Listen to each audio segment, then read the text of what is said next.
কয়েকদিন ধরে প্রকৃতিতে চলছে রোদ বৃষ্টির খেলা, কখনো মুষলধারে বৃষ্টি তো পরক্ষণে রোদ।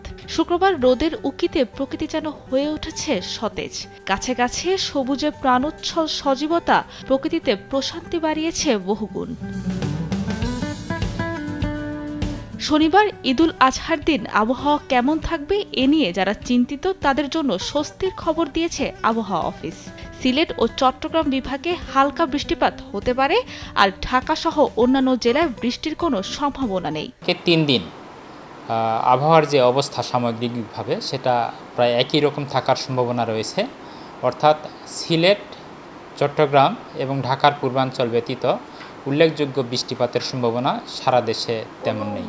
আবহাওয়া অফিস বলছে 12 জুন থেকে আবারও শুরু হবে বৃষ্টিপাত, তবে এ মাসে বন্যা ও ঝড়ের সম্ভাবনা নেই। সামগ্রিকভাবে দেশে বৃষ্টিপাত এমনিতে কম থাকার সম্ভাবনা রয়েছে, কিন্তু আমরা যেটা দেখতে পাচ্ছি যে দ্বিতীয় সপ্তাহ থেকে তৃতীয় সপ্তাহ এই সময়ের মধ্যে সমুদ্রে লঘুচাপ তৈরি হতে পারে। তো এটার প্রভাবে বাংলাদেশের উপকূলীয় অঞ্চল সহ সারা দেশের অনেক জায়গাতেই বৃষ্টিপাত হতে পারে। তাহলে সেক্ষেত্রে বৃষ্টিপাতের যে সামগ্রিক অবস্থা সেটা স্বাভাবিক পর্যায়ে থাকার সম্ভাবনা রয়েছে। দেশের আপস্ট্রিমে খুব ভারী বর্ষণের সম্ভাবনা ওইভাবে আমরা দেখছি না। আমরা বলতে পারি যে বন্যার ক্ষেত্রেও সেই রকম আশঙ্কা আমরা দেখছি না।